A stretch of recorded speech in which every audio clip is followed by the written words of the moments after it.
All right. Welcome back to Kind of a Bitch. All right, let me preface this by saying if you are someone who has followed me on socials for a while, you probably saw um this story kind of be written, but I had a bunch of people who reached out and said I want this story to be told. I want to hear it from your mouth. And I said, well, funnily enough, I have the perfect platform for that. So we're going to talk about that today, but I want to preface this all by saying this episode is going to focus on professional ghosting. Okay. Now, I personally have not heard this term, though it makes total sense. We have ghosting, which I believe is more prevalent in like the dating world, in the romantic relationship world, just being ghosted. And professional ghosting is its own specific type of hell. I actually heard this term from a prospective client of mine and thought, oh my God, that is brilliant. I have so many stories about this. And sometimes it is, uh, there's a lot of different ways that it can happen. And so I'm going to tell a couple of stories today. And I would also like to share a little bit about kind of why it stings the way that it stings and potentially some solutions for how we can, I should be giving myself this info as well, how we can be setting ourselves up to not be professionally ghosted. And maybe some things to help kind of, I don't know, make that sting feel a little less potent. You know what I'm saying? Let's start with a story. I want to bring you back a few years. This was probably, I don't know, 3 years ago or so, something along those lines. And I had a very young, sweet set of clients that I was really excited to help them with their first home. They were getting ready to have a baby, so they were doing their shopping while we were searching. And we ended up finding this adorable little house for them, like the perfect little home. It was within their budget. They had a little bit of a tighter budget. So it meant that we were, our options were somewhat limited in our area. And we spent a month or so searching, if I'm remembering correctly. We found this perfect little house. It was just cute, had a big yard. It was great. So they were really happy. I felt like the transaction went beautifully. There really weren't any snafus that we needed to worry about. We got to do our own inspection. There was nothing particularly stand out about this, other than the fact that I walked away after giving them their closing gift, thinking to myself, "Oh my gosh, that was stunning, beautiful, gorgeously done, Elizabeth." And I kept in touch with them. Especially when I close a client who we get along, I tend to, I mean, even clients who I don't get along with very well, but for the most part, the clients I do get along with well, I really try and keep in touch. I'm really good about sending gifts and trying to stay top of mind in some way or another. It's not always the same every single time, but I really attempt to keep the relationship alive, and I feel really confident about my ability to do that. Fast forward 2.5-ish years. Yeah, 2.5, maybe even 3. I'm not fully clear at this point. And I got a text message from my client saying, like, "Hey Liz, we're wanting to have another baby, and we're thinking we might want to size up in terms of our house. And we're wondering if you might be able to come down and talk to us about selling." And I'm like, heck yes. So I get in my car, I drive down there, I bring donuts, I play with their kid who's now 2 and something years old. And we have a really great conversation about what this is potentially going to feel like. Now, because their budget was still a little bit tighter, we knew that we were going to have to sell their current home in order to buy their next one, which, if you are familiar with real estate, that means it is contingent. Your new home is contingent on the sale of your last home. Okay. It is more challenging because it requires not only the seller, the person who you were trying to buy a new house from, it requires them to trust our ability to get the old house sold. And it requires us to get the old house sold. It's just there's more people involved in the success of this transaction. So I laid all this out very clearly and just said, this is what we're going to run into. We have to be very mindful of what the market is telling us, because at the end of the day, I can only guide people so far. The market then tells us if we have hit the nail on the head in terms of pricing, in terms of presentation, and all that good stuff. Okay. Now, I gave them my idea of I thought where we should list, and they wanted to list a little bit higher. And the tricky bit with that is that if you start too high, you basically you reduce the pool of people who are going to want to see your place, not only because it's out of their price range, but also because it's not appropriately priced. And on top of that, if we were trying to buy a new house, any good agent is going to look at the house that your offer is contingent on selling, and they are going to evaluate whether or not it is a smart decision to go into contract with that buyer, because they're trying to figure out how realistic it is that you are actually going to sell your home so you can buy theirs. Okay. Now, I talked to them about this. They understand the risks. And I just said, listen, we can always start a little bit higher, but I'm going to ask that if we are not getting interest after the first week or two, we got to drop the price, right? We have to be aligned with the way that we approach this. And they said, great, that's what we'll do. So we get the house ready to go. I, get it, photos taken, all that jazz. And something that I offer in my personal approach to listing is I will offer a professional pre-inspection if the seller wants it, meaning I will cover the cost for that to be done for the seller.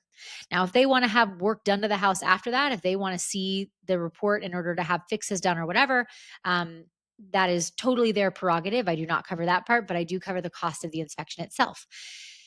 So we get the house listed and we start shopping for their new house.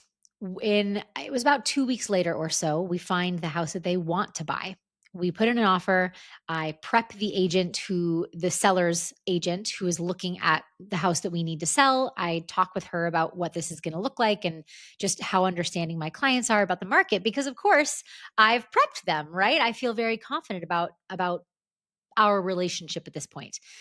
We get them under contract on this dream house, the perfect house for them. And I go back to them and say, okay, so now we have 45 days to sell our house, to get it under contract. Okay. Since we haven't gotten any offers in 2 weeks, we need to go ahead and drop the price. Like, this is what the market is telling us. And they said, we don't want to do that. We want to wait for another week. And I said, okay, all right, we can wait for another week. Another week passes. Hey, team, I think we need to discuss dropping the price. I think the market is telling us that we are overpriced at this point. What do you think about, whatever price point it was? And they said, no, we want to wait another week. And eventually, 6 weeks later, we're moving towards the end of our timeline for being able to get our house sold so that we can keep the house they want to buy. Eventually, it gets to the end of that deadline. We cannot get their house sold for the price that they want to sell because they refuse to drop it, as we discussed. And we end up having to back out of the deal on their dream home. So now we are back to square one. Okay. Now, at this point, this is when, I'm checking in every week, kind of going like, what do we want to do here, team? What's the plan? Do we not want to sell? Like, what's going on? And they start getting more and more exhausted with the process because they were still living in their house. And so it started turning into I don't think we really want to show this weekend. So why don't we why don't we block the show, like not allow showings for the weekend? And I just kind of, after a few weeks of that, I said, listen, I think we're moving towards the holiday season. I think we took it off in the beginning of November or something like that. And I said, we're moving towards the holiday season. Why don't we consider taking the home off for now? And we can revisit this in the spring and see if we can get it sold then, right? Like, we can come back refreshed. Perhaps the market will have a different take on the house at that point. We'll have more time to get things done if you want to do things, right? There's just so many different opportunities, and there was no point in us sitting on the market at a price that wasn't appropriate for the entire holiday season, just accumulating days. Now, moving forward, it's now February, March, whatever month it was. And I get a text from my client again. Hey, Liz, I hope you're doing well. I hope you had, beautiful new year and, whatever the small talk was. We are thinking about doing some of the projects, like maybe taking care of a few of the things that were on the inspection report, so that we can get the house prepped for when we list in the springtime. I can't find the link to the inspection report. Could you resend it? Now, remember, at this point, I'd already paid for the inspection report. I have provided this report to them, but for whatever reason, they couldn't find it. And I just thought to myself, incredible. We've already talked about relisting. So this is great. Let's just go ahead. I'll send it over. That sounds great, girl. Like, so good to hear from you. Hope you guys had a beautiful holiday. Let's talk about pricing, here in the next month or whatever. I send it off and I go on my merry way. Color me absolutely shocked and dismayed when about a week later, I get a ping from, I don't know if it was Redfin or Zillow or one of those big websites that, because at some point I had looked at their listing on Zillow, right, to make sure that everything looked good. And so I got this ping saying, like, congrats, this home is for sale again, or is this home is listed or something like that. And I went, whoa, what? I opened it up, and sure enough, this fantastic little house with the clients who I loved, who I thought loved me, is listed with another agent at the price point that I had tried to get them to drop to, with my inspection report that I paid for uploaded in the supplements. Ooh, I was mad. I was mad. I was mad. And I thought to myself, okay, I am obviously going to have to message the agent. I could send a message to my client. I mean, I thought about sending an email and just saying, like, you didn't have to lie to me, right? I just had so many different things that I wanted to do, to I don't know, let them know that I knew what they did. I could have reached out to their agent. I could have sent that snarky message. I could have sent them an invoice, right, for the price of the inspection report. But ultimately I decided that the idea of using my very valuable and finite energy, if I'm honest, to keep this obviously not as important to them relationship alive, it just seemed counterproductive. But I was certainly stung, if I do say so myself. Let's talk about ghosting and what it actually is. I think that professional ghosting, much like regular ghosting, romantic ghosting, is when you think that something is going well, when you think that something is going in a more positive direction, the surprise of a sudden cut off of communication without any warning, right? Without there being a boundary set or a warning or something saying, hey, I'm actually not interested, whatever, right? Ghosting. If you have been ghosted professionally, truly, congratulations. Welcome to the club. As a person in sales and especially in real estate, this has become a very normal part of my job. But this is not only prevalent in sales and in real estate. This is something that I noticed even when I was a performer.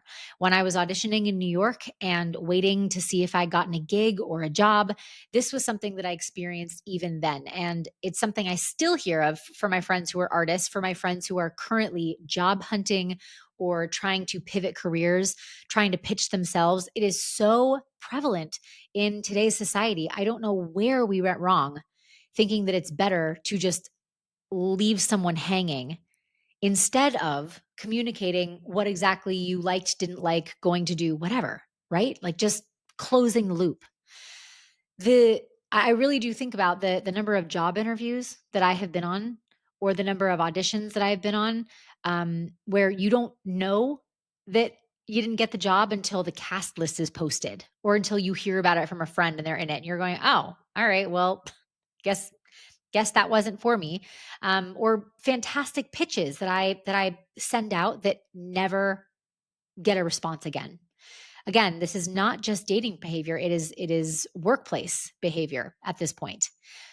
I think that the reason it hurts so much, the reason that it stings so much, is there's there's like an emotional and also a little bit of a psychological impact.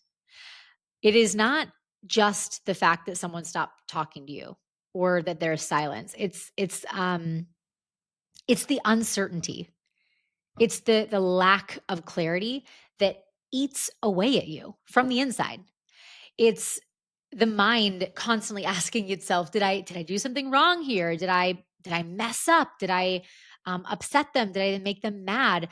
For me personally, especially as a performer, as an artist, it was always, well, should I keep my schedule clear? Like, just in case they come back and need someone, should I say yes to the wedding that I need to respond to that's happening in 4 months? Or should I wait just in case this job comes back because I've gotten no feedback, right?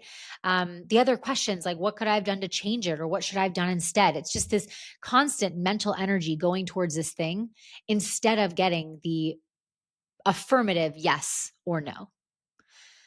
I really feel myself, my own people pleasing tendencies or my overachieving tendencies really come to the surface when this starts to happen.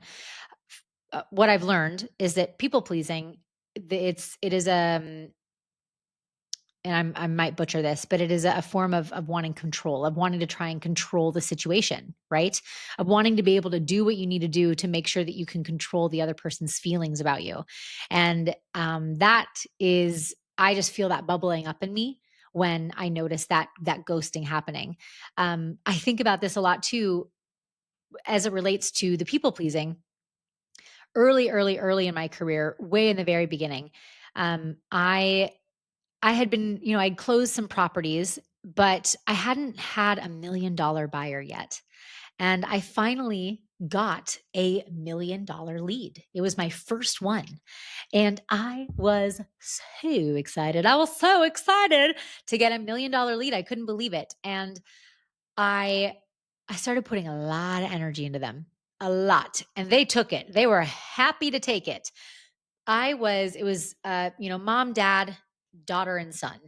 And we were touring on the east side. I live on the west side. We were touring on the east side, not just multiple times, like multiple houses. We're talking multiple houses, multiple days a week. So I was driving from this side to that side. It can be anywhere from 30 minutes to an hour, depending on where you're touring, going into tons of homes and then doing a lot of homework. It was very competitive at the time. Like it was 2020. So it was very competitive. You really had to be on your game as an agent to make sure that your clients even stood a chance. And I did that for about 3 to 4 months. And candidly, I also dropped a lot of balls in other courts, right? I didn't follow up with other clients as much. I wasn't as I wasn't hunting for other clients because I was so excited about this potential of having my first $1 million sale. And something people kept telling me then is once you get your first $1 million, you'll know that it's possible. So the rest will be easy. And that's exactly how it goes. You get your first million, then it's easy. Then you get your first 2 million, and then suddenly that seems normal. It is a very interesting process that when you see that things become possible. But I I had spent 3 to 4 months touring with these folks. We had written a couple of offers. I think maybe 3 to 5. Not a ton of offers, and they were convinced. They didn't believe me when I told them that things would have offers. And that was pretty normal for that time period. But they said they wouldn't submit very strong offers, if we can put it that way. Now, finally, we found the house that I think they were, this was the one. This was the one. It was like a $1.2 million something, something, which now in that area, you'll never find something for that price point in the area we were looking. And I'm chomping at the bit to write them the offer. I remember where I was standing in our apartment in that time. And I get a text from the dad, and it, in so few words, said something to the effect of, "Hey Liz, since this is going to be such a big purchase for us, we've been reading that other agents will give a portion of their commission back to their buyers so that they have a better chance of winning." So he was basically asking me to give up what I was going to be paid for all the work that I'd done. Because keep in mind, we're not paid for any of this time. Um, there's no payment until the deal is shut. So he wanted me to agree to give up a portion of my commission so that they would have more money to put towards their home. And at the time, I mean, I had done hundreds and hundreds of hours of work for these folks. And I didn't really know what to do because I hadn't been asked that question yet. So I called my managing broker, whoever I called at the time, who was just like, that's not something that you need to do. Because remember, as an agent, depending on what brokerage you're at, not only are you going to pay for all of your time, but you're also going to pay out your brokerage. You're going to pay your desk fees if you have them. You're going to pay your licensing fees. You're going to pay your marketing fees, whatever you have to do. Like, we still have to pay all those things. You pay for your health insurance because this is not a W-2 job. There's a lot of stuff, your phone bill, your car bill, blah, blah, blah, the whole thing. You get it.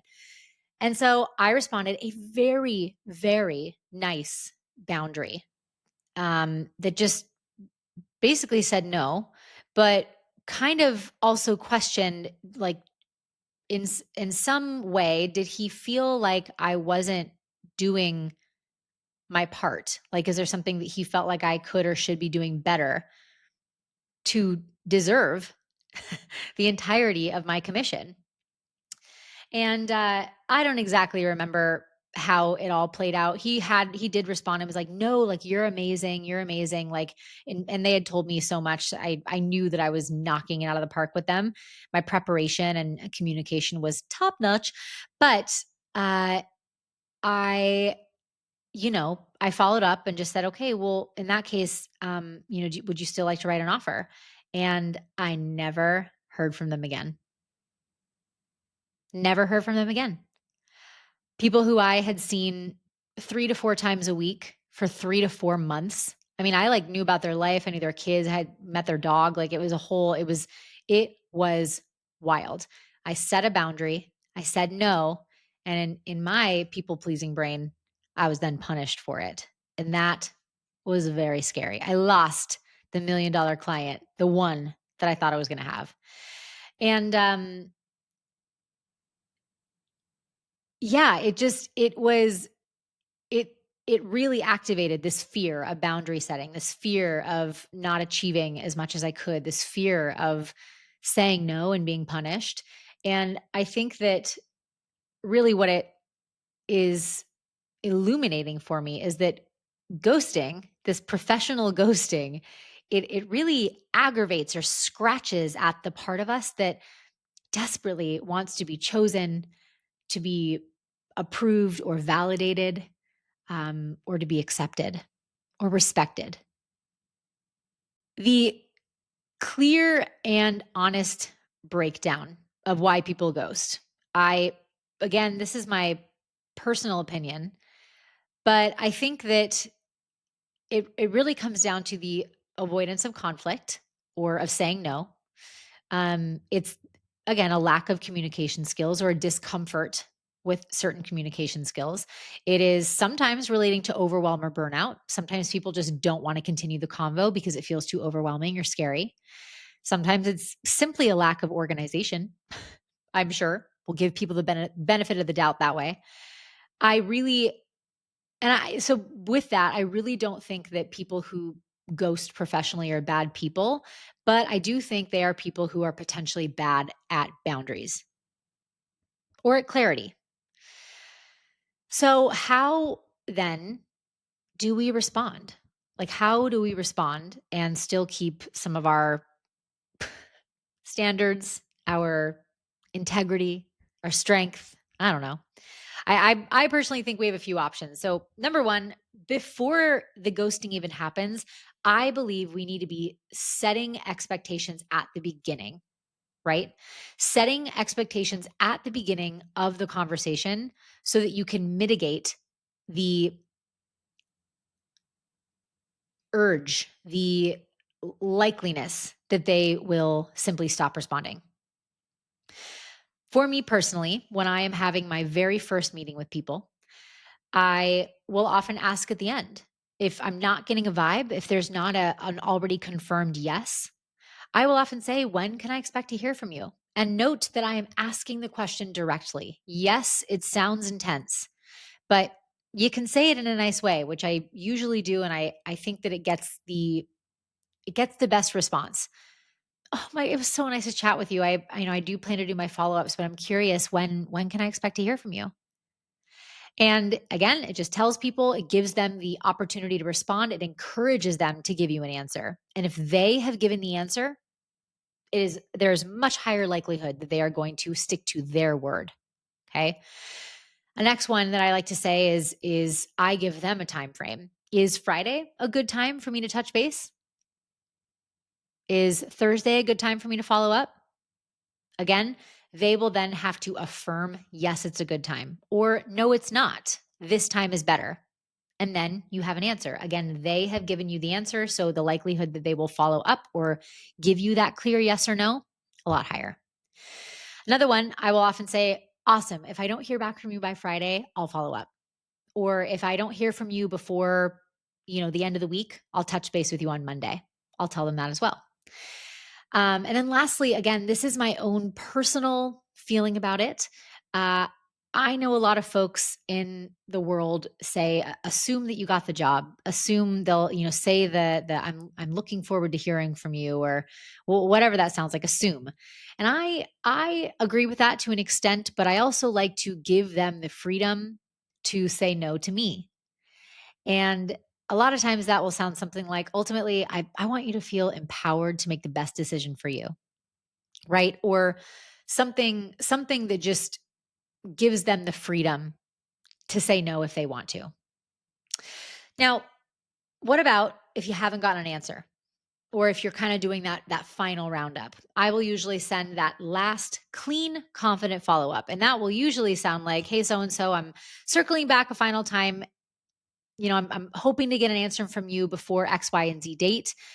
If this connection is not right for this current season, I hope we can stay in touch for the future.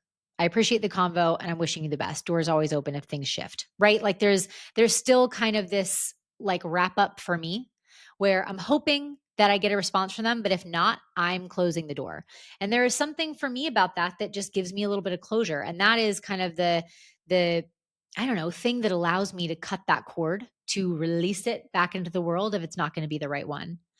And that brings me to remember that no answer is an answer. No answer is an answer. That's painful. And sometimes it's not always accurate, right? Sometimes no answer doesn't mean no. Sometimes it just means that they're moving on to other stuff. It's actually not personal, it has nothing to do with you. But for your own sanity, for your own brain space, maybe I should say this to myself, for my own brain space, for my own sanity, I need to be done with this for now. And if they would like to reinvest, or if I would like to touch base again later when I'm doing my follow up or I have more brain space for that, then of course I will. So, like I said, create your own closure. I personally feel like I don't want to chase. I want to channel that energy. I don't want to chase. I want to channel that energy into something else, something in the future. That is why with those clients that I saw the listing go live, I thought to myself, like I should go back and let them know that I saw what they did. But then I just said to myself, why would I use my energy that way? Why would I put it towards something, towards people who have already made a decision? They've already said no. Even though they didn't say it to me, they already said no. So why would I continue pushing in that direction instead of redirecting my energy towards people who actually do want to work with me? And last little bonus note here is I would recommend setting those boundaries before you overinvest. Like know what your limit is, right? Get very clear that like at a certain point, that's when I'm done. And that's okay. And again, if they reconnect, that is fantastic. But I think that we have to have some closure for ourselves. Something that a mentor of mine had said to me at one point in the real estate industry, and I think this would. I wish that I would have worked. Had this kind of mindset when I was performing as well. But she said, if you are super focused on a client, like getting under contract or making an offer or making a choice or whatever, and you're kind of like, you're doing that, like, oh, I just need you to make a decision, it means that you need more clients. That's all it means. If you are so invested on someone else's decision that it's like making you panic and it is giving you that, like, I just want to throttle you feeling, it means you got to release and find more clients and find more opportunities and put your energy into more things, right?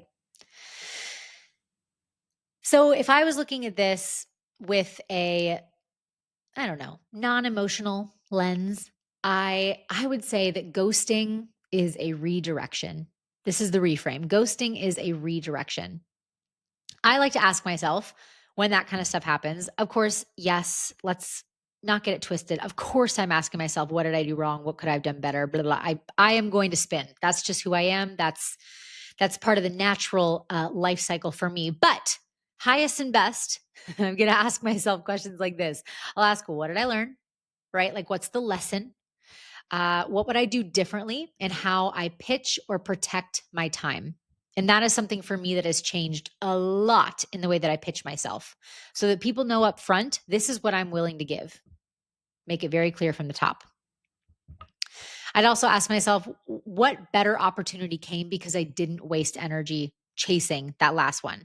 And this is purely for your own data, right? Like having a list of proof that shows you that when stuff like this happens, better things come. I had an old coach who said that to me at one point, right?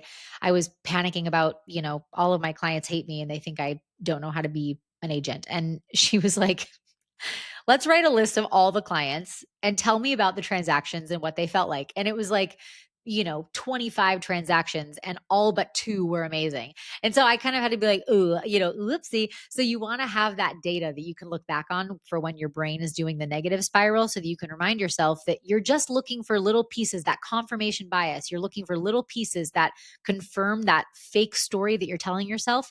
Everyone hates me, everyone ghosts me, nobody likes me, no one wants to work with me. And you're using like the two pieces of data to support that.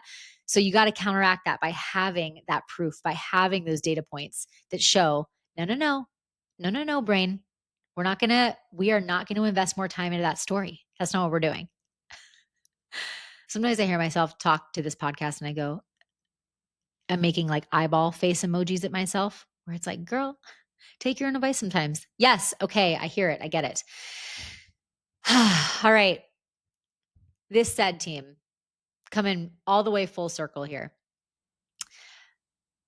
Being a kind but firm person, it doesn't mean you're not going to get ghosted. Like that, I think is just going to be part. We can only control what we can control inside of our own circles, and that's not always something that we can predict or that we can prepare for. It's just not going to happen because people are people. They're going to be doing what people do. It does not mean you're not going to get ghosted, but it does mean that you will know how to move on with your head held high and with data, lessons, information for next time to learn how to handle these obstacles as they come. So, with that, I send all of my love to those clients who took my inspection report and listed with another agent. I hope you years of happiness. And I'm happy that someone else saying exactly what I said was what you needed. I hope that worked. And for those of you out there who are maybe waiting for a response from somebody who haven't gotten the answer that you want, try some of the lines, some of the phrases from above for when you follow up, or try to insert a couple of them for next time and tell me if they work. Tell me what comes from it if you set those expectations right up at the top. Anyways, if you have a story where you have been professionally ghosted or you did something that turned that around, I would love to hear it. Getting to hear about other people's lessons and failures and learnings and funny stories is highly beneficial for all of us. So please, if you want to send me a DM on Instagram or maybe even a voice note, because your girl loves the voice note, please do. Other than that, thank you so much for listening whenever and wherever you are tuning in. And I will talk to you next time. Bye.